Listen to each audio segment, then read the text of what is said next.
Opinion Tamil பார்வையாளர் அனைவருக்கும் வணக்கம். நான் உங்கள் யாசேர். மகளிர் உரிமை தொகையான 1000 ரூபாயை தேர்தல் தேதி அறிவிச்சிட்டா அவங்களுக்கு அது கொடுக்க முடியாம போயிடும். ஏற்கனவே உச்சநீதிமன்றத்தில் பாஜகவை சார்ந்த ஒரு வழக்கறிஞரை கேஸ் போட்டிருக்கிறாரு. அதனால முன்கூட்டியே மகளிருக்கான அந்த உரிமை தொகையை கொடுத்துருவோம் அப்படின்னு சொல்லி முதலமைச்சர் ஸ்டாலின் அவர்கள் 5000 ரூபாயை ஒவ்வொரு மகளிருக்கும் போட்டா இந்த விஜய் என்னங்க சொன்னாரு? ஓட்டுக்காக காசு கொடுக்குறாங்க பாருங்க, லஞ்சத்தை கொடுக்குறாங்க, என்ன ஸ்டாலின் சார் பயமா அப்படின்னு சொல்லி கேட்டாரா இல்லையா? இன்னைக்கு தன்னைத்தானே தூய சக்தி அப்படின்னு சொல்லிட்டு இருந்த இந்த தாவேகா தேர்தல் தேதி அறிவிச்ச முதல் நாள்லயே பறக்கும் படைக்கிட்ட மக்களுக்கு லஞ்சம் கொடுத்து மாட்டியிருக்கிறாங்க. எந்த கட்சியும் முதல் நாள்ல இப்படி வசமா சிக்கினதே கிடையாது. தூள் தூளா இருக்கிறது தூய சக்தி. அது மட்டும் கிடையாது, இன்னொரு விஷயத்திலேயே முதலமைச்சர் மீது இவங்க பழி போட்டாங்க. எஸ்ஓபியை விஜயை வெளியே கொண்டு வர விடாம தடுப்பதற்காக தான் முதலமைச்சர் போட்டிருக்கிறாரு. என்னைக்கு தேர்தல் தேதி அறிவிக்கிறாங்களோ அன்னைக்கு தேர்தல் ஆணையம் கையில நிர்வாகம் போயிடும். அப்ப பாருங்க, ஊராக விஜய் அவர்கள் போவாரு அப்படின்னு சொல்லி ஆதவ அர்ஜுனா சமீபத்தில் நடந்த மீட்டிங்ல கூட பேசியிருந்தார். இதே கேள்வியை பத்திரிகையாளர் சந்திப்புல தலைமை தேர்தல் அதிகாரி கிட்ட செய்தியாளர்கள் கேட்கிறாங்க. அதற்கு மறுபடியும் விஜய்க்கு மிகப்பெரிய ஆப்பை இறக்கியிருக்கிறார் தலைமை தேர்தல் அதிகாரி. விஜய் கட்சி தன்னைத்தானே ஏலம் போட்டு எங்களை யாராவது வாங்கிக்கோங்க அப்படின்னு சொல்லி விற்கக்கூடிய நிலைமைக்கு வந்திருக்கிறது. இது எல்லாம் குறித்த ஆதாரத்தை இந்த வீடியோவில் வெளியிட போகிறோம். இந்த வீடியோவை முழுமையாக பாருங்க. மறக்காம நம்மளுடைய ஒபினியன் தமிழ் சேனலை சப்ஸ்கிரைப் பண்ணிக்கோங்க. ஒரு மாநிலத்தில் தேர்தல் தேதி அறிவிச்சா மாடல் கோட் ஆஃப் கண்டக்ட் அங்கே அமலாயிரும். அன்னையிலேருந்தே பார்த்தீங்கன்னா ஏதாவது ஒரு கட்சி மக்களுக்கு லஞ்சம் கொடுக்க போகிறாங்க, இல்லை அவங்க வாக்குக்கு பணம் கொடுக்க போகிறாங்க அப்படின்னா அதை தடுத்து நிறுத்துவதற்கு தேர்தல் ஆணையம் பல்வேறு இடங்களில் தேர்தல் படைகள் உருவாக்குவாங்க. இப்படி தேர்தல் படையை உருவாக்கி முதல் நாள்லேயே ஏதாவது ஒரு கட்சி சிக்கி பார்த்துருக்கோமா? தமிழ்நாட்டு தேர்தல் வரல இது வரைக்கும் பார்த்ததே கிடையாது. கடைசி நேரத்தில் தான் பணம் கொடுக்க போய் அங்கே இந்த படை போய் கண்டுபிடிச்சு பிடிச்சி அதை மீட்டுட்டு வருவதெல்லாம் பார்க்க முடியும். ஆனால் முதல் நாளே சிக்கியிருக்க ஒரு கட்சி அப்படின்னா தாவேகா தான். தன்னைத்தானே தூய சக்தி அப்படின்னு சொல்லி அறிவித்து கொண்ட இந்த தாவேகா பொதுமக்களுக்கு வாக்குக்கு பணம் கொடுக்கக்கூடிய வேலையில் இவங்க ஈடுபட்டு சிக்கியிருக்கிறாங்க. எங்க தெரியுமா? 2 இடத்துல சிக்கியிருக்கிறாங்க. முதல் இடம் பார்த்தீங்கன்னா திருச்செங்கோடு தொகுதி. யார்? நம்ம அருண்ராஜ் IRS, அதாவது ஊழலை ஒழிக்கக்கூடிய அந்த பிரிவுல ரைடு பண்ண பிரிவுல வேலை பார்த்த அருண்ராஜ் பொதுமக்களுக்கு இன்னைக்கு அண்டாக்கள், அதாவது டபராக்களை கொடுத்துருக்கிறாரு லஞ்சமா.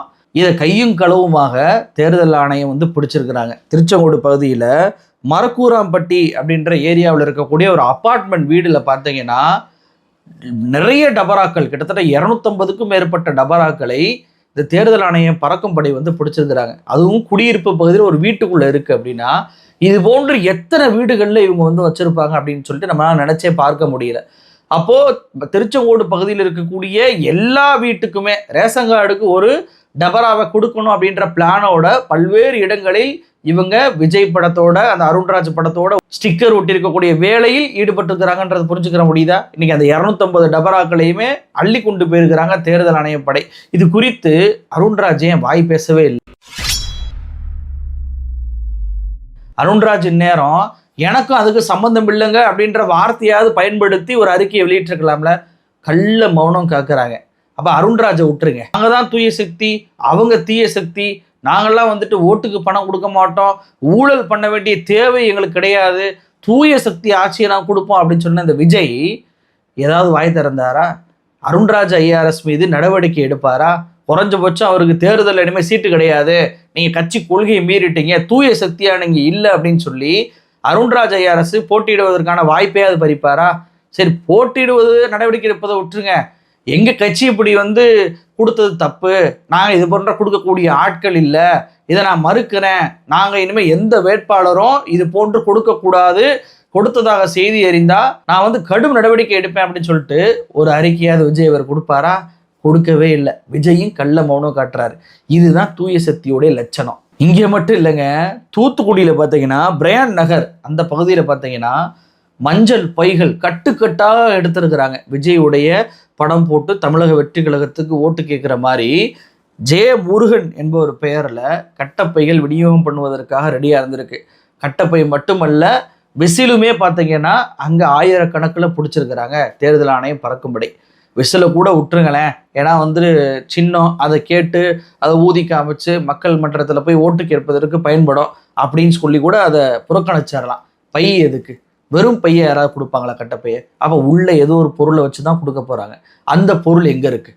வெறும் கட்டப்பை ஒரு இடத்துல, பொருள் இன்னொரு இடத்துல, ரெண்டையும் அசம்பிள் பண்ணுவதற்கு ஒரு இடம், அதுக்கப்புறம் போய் மக்கள் மன்றத்தில் கொடுக்கலாம் என்பது தானே இவங்க போட்டிருக்க பிளானாக தெரியுது. அப்போ எவ்வளோ பெரிய கேவலமான கட்சி பாருங்க. முதல் நாளே சிக்கிறாங்க அப்படின்னா 30 நாளும் இவங்க மக்களுக்கு லஞ்சம் கொடுக்கக்கூடிய வேலையில் ஈடுபடுவாங்கன்றது தெரிஞ்சு போச்சா?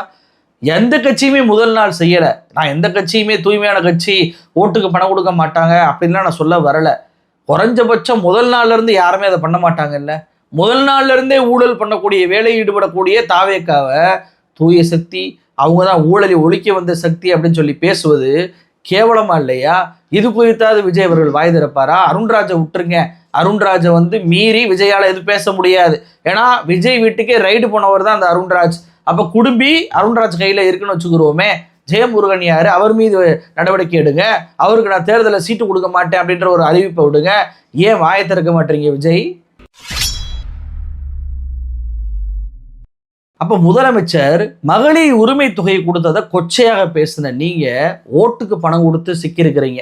இனிமேல் ஊழல் பற்றி பேசுவதற்கு விஜய்க்கும் தாவேக்காவுக்கும் குறைஞ்சபட்ச தகுதி கூட கிடையாது. இந்த ஒரு விஷயத்துல மட்டும் முதலமைச்சர் மீது பழி போடலைங்க.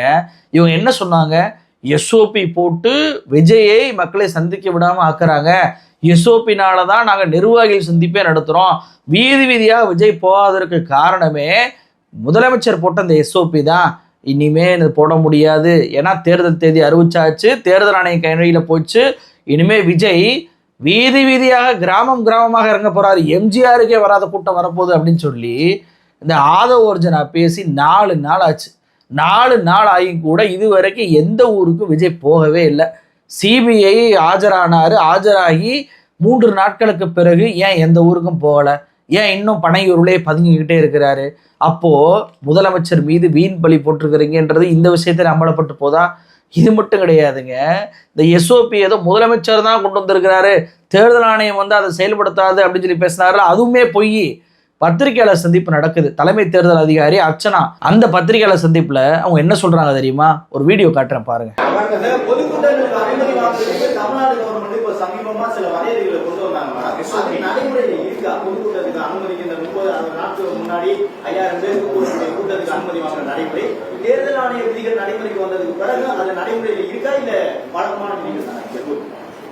நம்ம சுவிதா ஆப்ல நம்ம அப்ளை பண்ணணும் எல்லாத்துக்கும். It is first come first serve basis. இந்த வாட்டி எல்லாத்துக்கும் ஒரு வேண்டுகோள், எல்லாம் ஆன்லைன்ல தான் அப்ளை பண்ணணும். மோர் தென் 5000 crowd இருக்குன்னா as far as drinking water, safety facilities அதுக்கு மட்டும் நம்ம செக் பண்ணுவோம். மற்றபடி நம்ம இசிஐ நார்ம்ஸ் லாகும். என்னங்க இந்த மாதிரி எஸ்ஓபின்றத தமிழ்நாடு அரசு போட்டிருந்தாங்க, இனிமே தேர்தல் ஆணைய கண்ட்ரோலில் வந்துருச்சு, எஸ்ஓபி நீங்கள் பின்பற்றுவீங்களா அப்படின்னு சொல்லி கேட்டதுக்கு பின்பற்ற தான் செய்வோம், ஆன்லைனில் அப்ளை பண்ணணும், யார் முதல்ல அப்ளை பண்ணுறாங்களுக்கோ அவங்களுக்கு தான் முதல் அனுமதி கொடுப்போம், 5000 பேருக்கு மேலே நீங்கள் கூட்டினீங்கன்னா அங்கே குடிநீர் வசதியை செய்யணும், பாதுகாப்பு வசதியை செய்யணும், எல்லாத்தையுமே செஞ்சுருக்கீங்களான்னு பார்த்து தான் நாங்கள் அனுமதி கொடுப்போம் அப்படின்னு சொல்லி தெளிவாக தலைமை தேர்தல் அதிகாரி சொல்கிறாரா இல்லையா? அப்போது இங்கே முதலமைச்சர் கண்ட்ரோலில் நிர்வாகம் இருந்தாலும் சரி, தேர்தல் ஆணையம் இந்த மாடல் கோட் ஆஃப் கண்டக்டை கையில் எடுத்துக்கொண்டாலும் சரி, எஸ்ஓபி என்பது பொதுவானது, எல்லா இடத்துலையும் பின்பற்றக்கூடியது அப்படின்றத தெளிவுபடுத்துகிறாங்களா இல்லையா? எஸ்ஓபிலே அதானா இருக்குது. 5000 பேருக்கு மேலே கூடுனா நீங்கள் தீயணைப்பு வாகனத்தை ரெடி பண்ணணும், குடிநீர் வசதி செய்து கொடுக்கணும், கழிப்பிட வசதி செய்து கொடுக்கணும், அவங்களுக்கான பாதுகாப்பு வசதியான சிசிடிவி கேமராக்களை ரெடி பண்ணி கொடுக்கணும். இது போன்ற வசதிகளை செஞ்சு கொடுத்தாதான் உங்களுக்கு பிரச்சாரம் பண்ணுவதற்கு அனுமதி அப்படின்றதான தமிழ்நாடு அரசு கொண்டு வந்த எஸ்ஓபி. இன்னைக்கு தேர்தல் ஆணையம் அதே நாங்கள் பின்பற்ற போகிறோம்னு சொல்கிறாங்கல்ல. அப்போது முதலமைச்சர் தான் வந்து தடுக்கிறாரு, தேர்தல் ஆணையம் வந்து தடுக்காதுன்னு சொன்னது பொய்ன்னு தெரியுதா? தேர்தல் ஆணையத்திட்டு நீங்கள் முறைப்படி அனுமதி வாங்குவோம் அப்படின்றது தெரிஞ்சு போச்சா? அப்போ எது எடுத்தாலும் முதலமைச்சர் மீது படி. ரஜினிகாந்த் விஷயத்தில் முதலமைச்சர் தான் அவரை வந்து வரவிடாமல் தடுத்தாரு, ரஜினிக்கெல்லாம் மன வலிமை கிடையாது, விஜய்க்கு தான் மன வலிமை இருக்குது அப்படின்னு சொல்லிட்டு தன்னுடைய சினிமாத்தனமான ஒரு பாணியில் பேசுகிறேன் அப்படின்ற பேரில் தனக்குத்தானே பேக் ஃபயரை வச்சுக்கிட்டாரு இந்த ஆதவ அர்ஜுனா. எப்போ பாரு திமுக மீது பழி போட்டால் இப்படி தான் பேக் ஃபயர் ஆகும். ரஜினிகாந்த் இப்போ ஒரு அறிக்கையை வெளியிட்டாரு.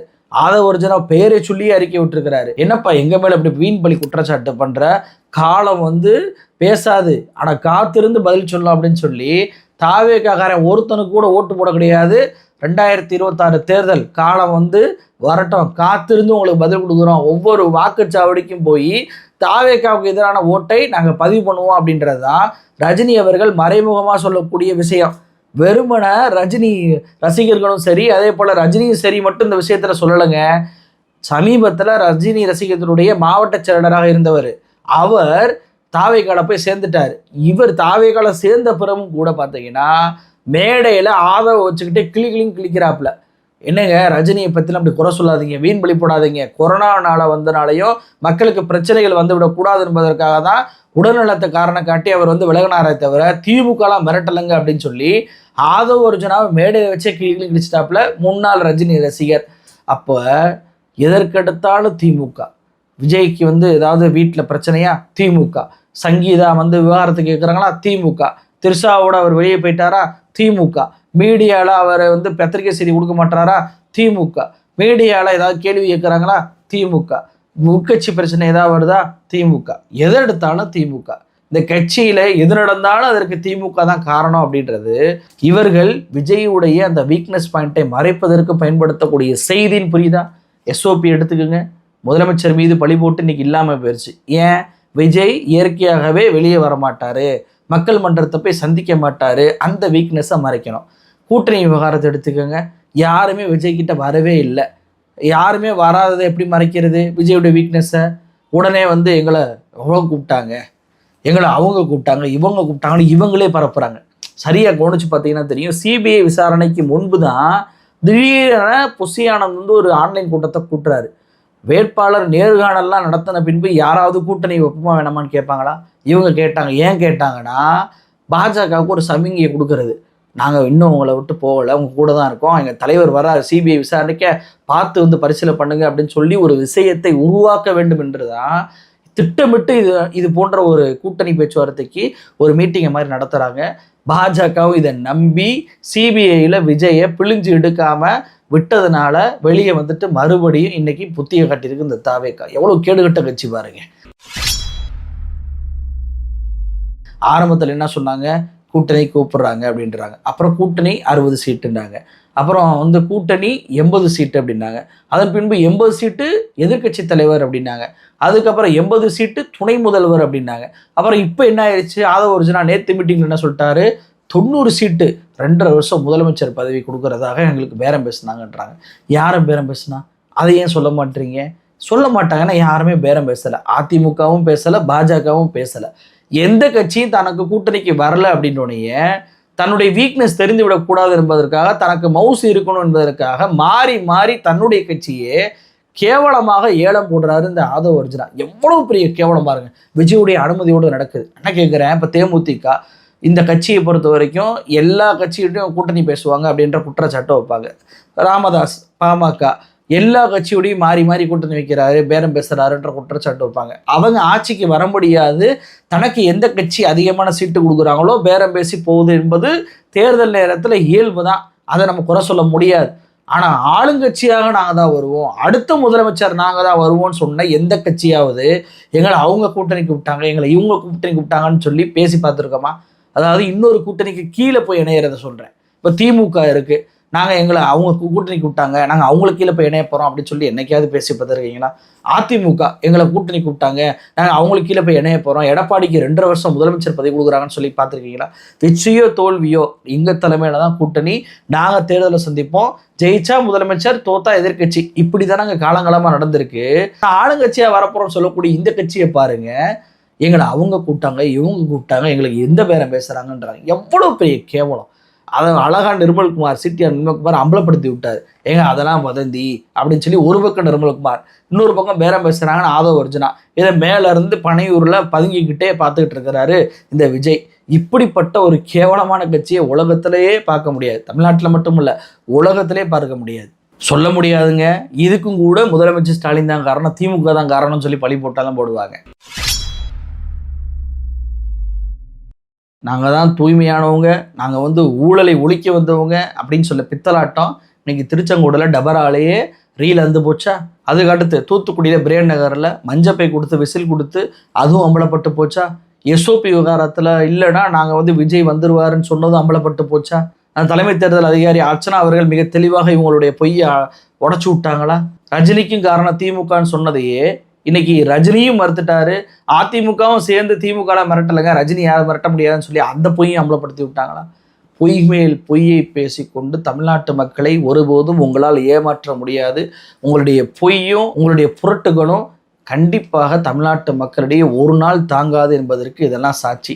முதல் நாளே தேர்தல் படைக்கிட்ட சிக்கிய தாவேகா இனியும் தூய சக்தி அப்படின்னு சொல்லவே கூடாது. தார்மீக உரிமையை இழந்துட்டீங்க.